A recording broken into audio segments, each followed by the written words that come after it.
I was cleaning out my computer's font folder last week, and I discovered something genuinely disturbing. I've been hoarding fonts like a digital pack rat. I've got 17 different versions of Arial, 3 suspicious Comic Sans variants that somehow survived multiple operating system updates, and something called Papyrus Extended that I'm pretty sure came pre-installed with a curse. But looking at this digital graveyard of typography, I realized something important. Fonts don't really matter to normal people. They're like the background music of written communication, essential but invisible until someone makes a really terrible choice. Which brings me to this week's topic. The United States State Department has officially declared war on accessibility in the name of... Well, let me just read you the official statement. According to reports from December 11th, Secretary of State Marco Rubio has directed all US diplomats worldwide to immediately stop using Calibri font and return to Times New Roman in all official documents.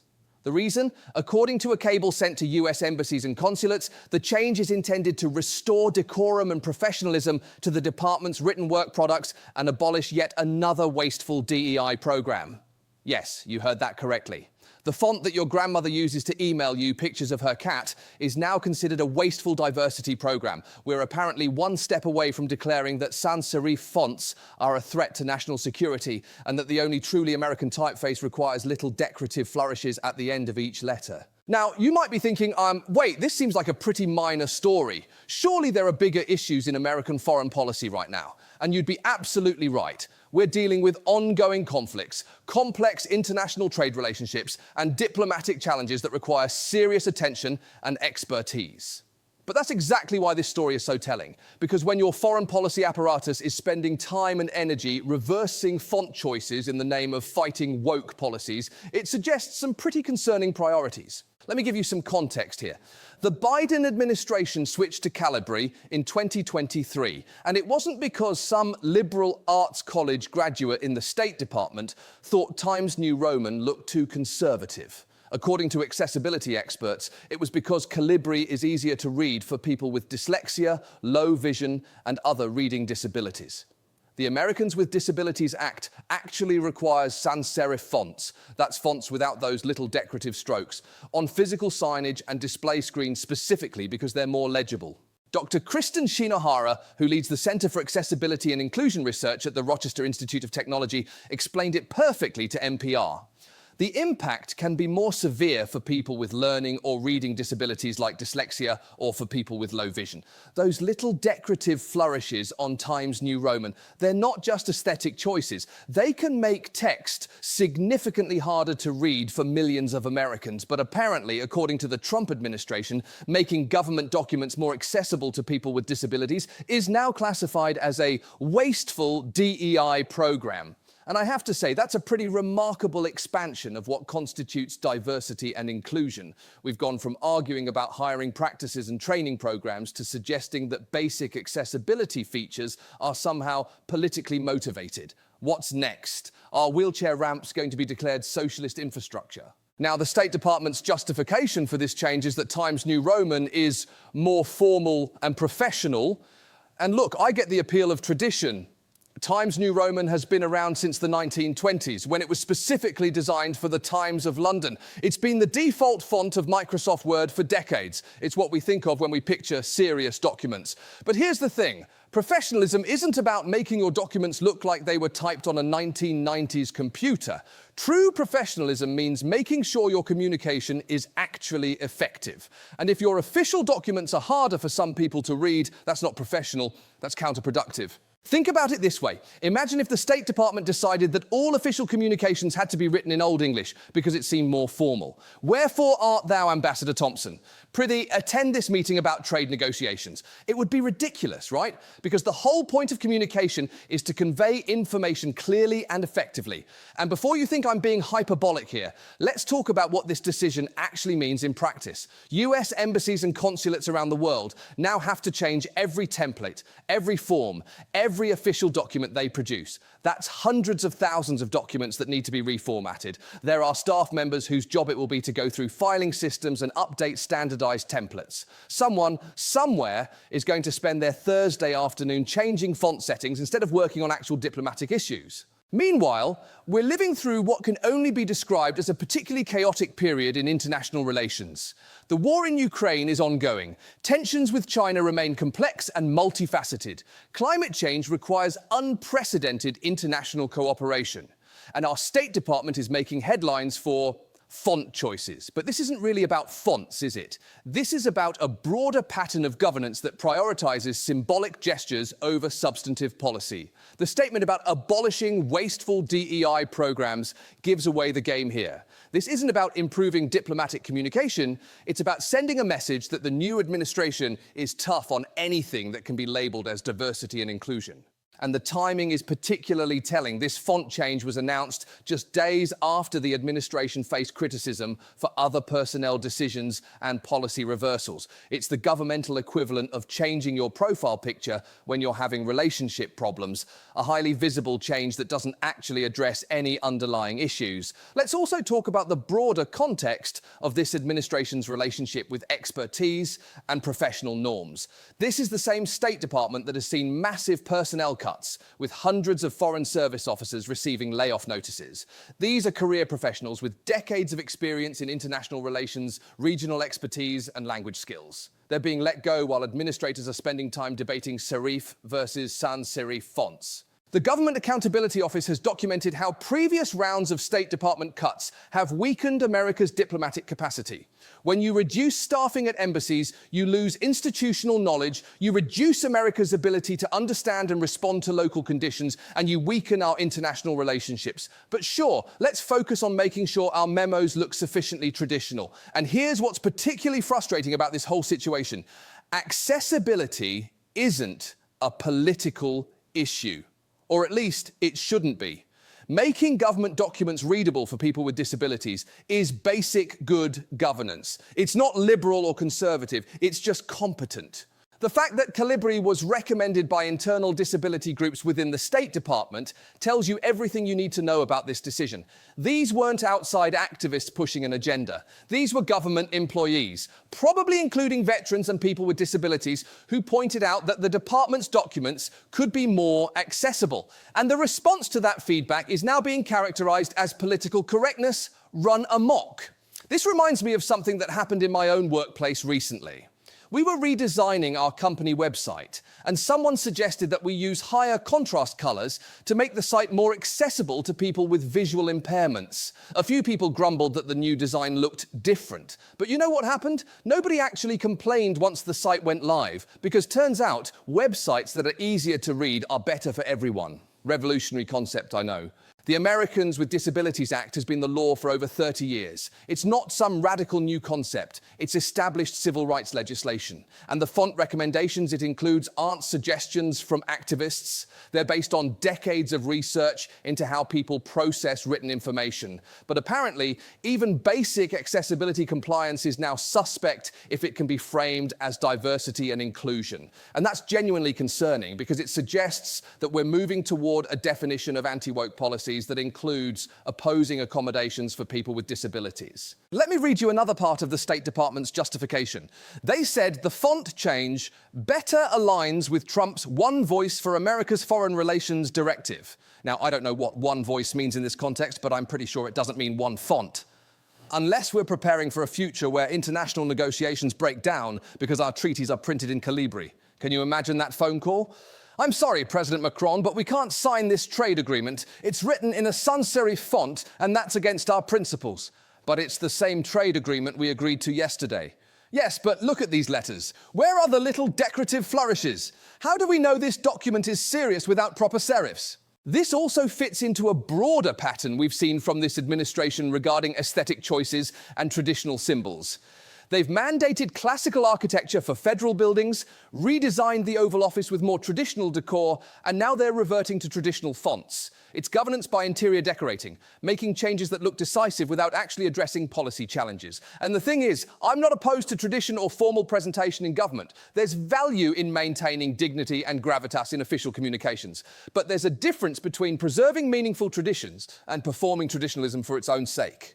Times New Roman isn't some ancient typeface passed down through generations of American diplomats. It was created by a British newspaper in the 1920s and became popular in the US, primarily because Microsoft made it the default font in Word. We're not talking about the Constitution here. We're talking about a corporate branding decision from the 1990s. Meanwhile, Calibri was designed specifically for screen reading and digital communication.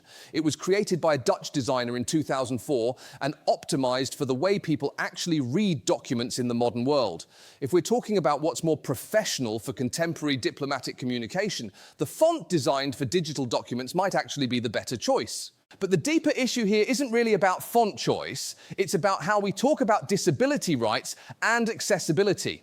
The decision to frame accessibility improvements as wasteful DEI programs is incredibly telling. It suggests that accommodating people with disabilities is seen as political correctness rather than basic civil rights.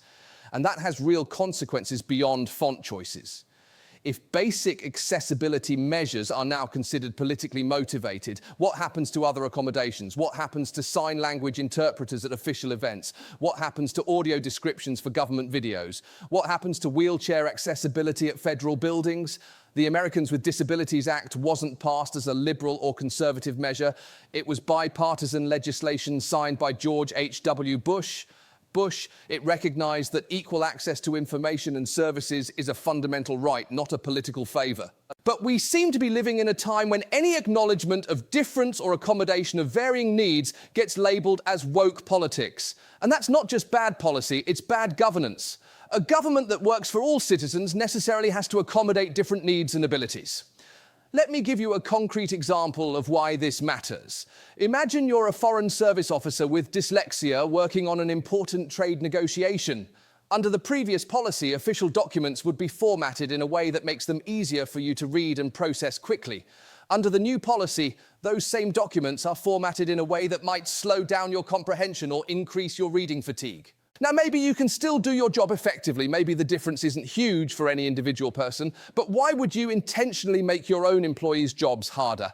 Why would you choose a formatting option that's less accessible when there's no meaningful downside to the more accessible option? The only answer I can think of is that the accessibility itself has become politically suspect, that accommodating different needs is seen as weakness or special treatment rather than basic inclusion.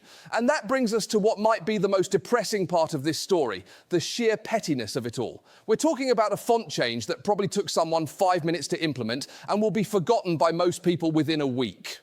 But it still required official cables to embassies worldwide.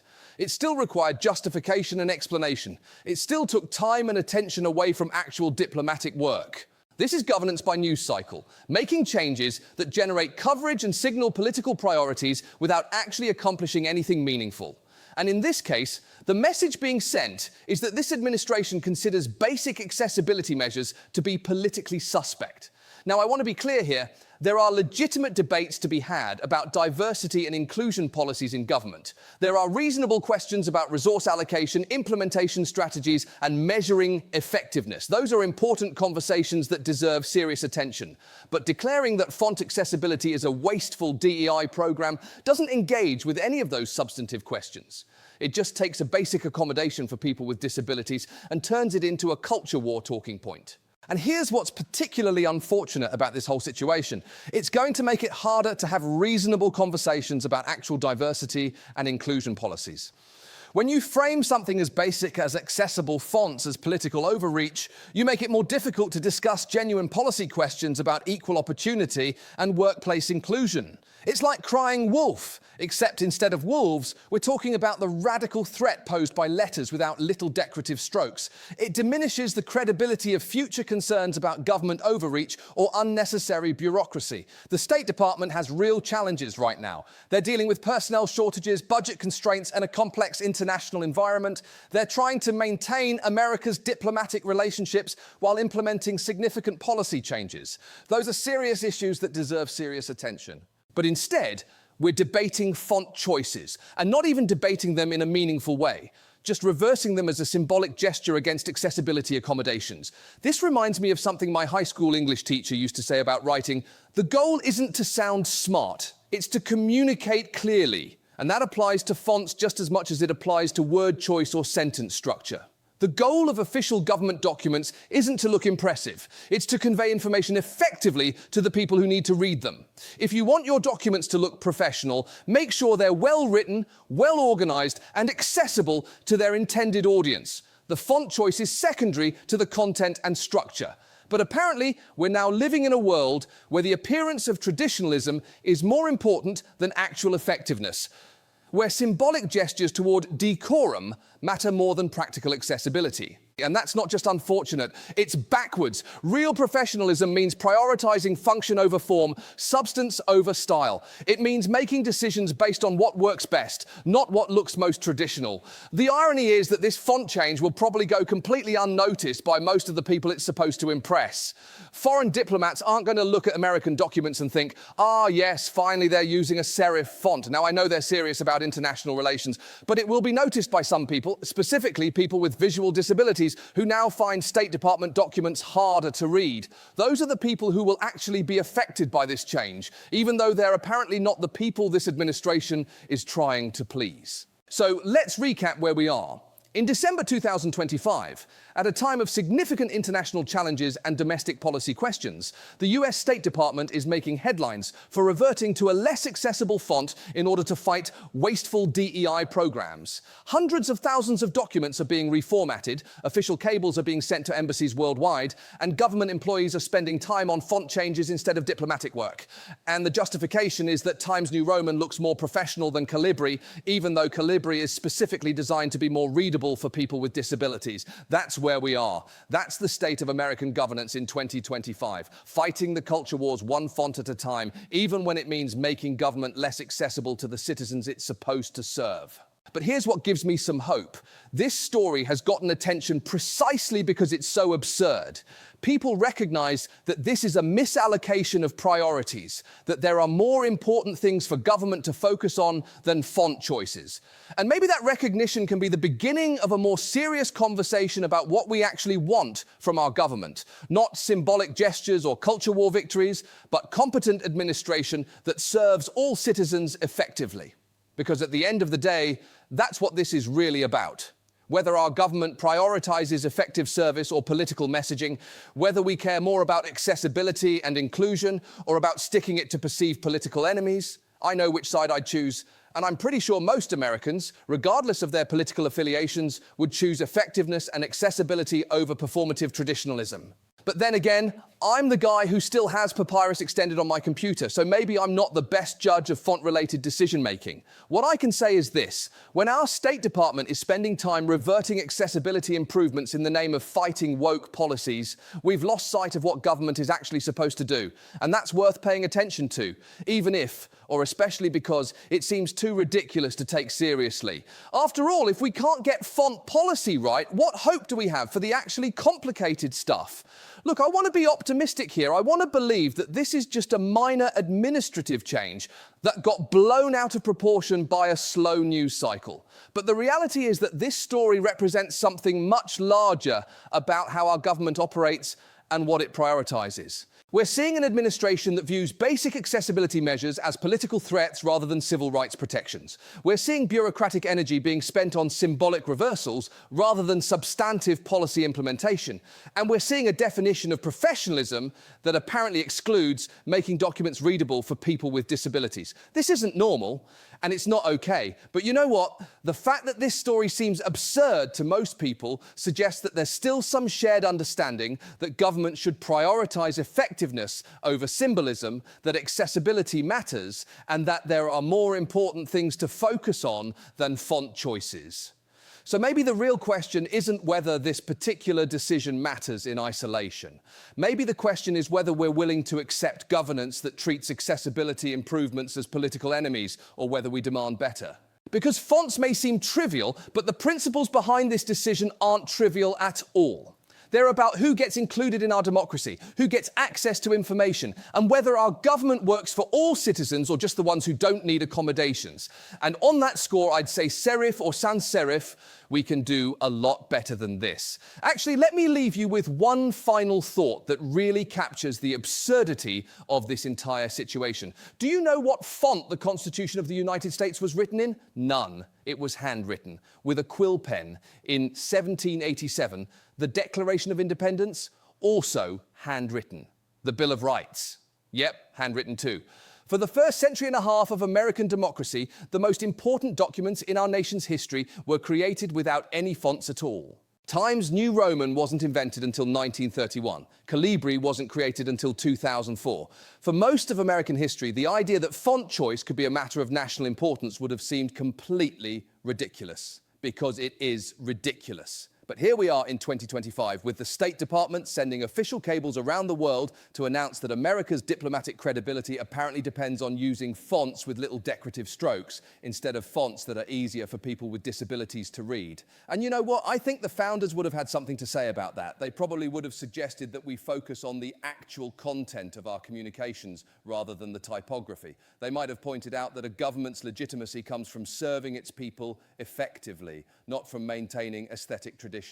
But then again, they also thought that a free press was essential to democracy, and we live in a time when the press is spending significant coverage on font choices, so maybe they would have just given up and moved to Canada, which, by the way, probably has perfectly sensible font policies that nobody argues about. So there you have it, the great American font war of 2025, coming to a diplomatic cable near you, because apparently this is what we're doing now. God help us all.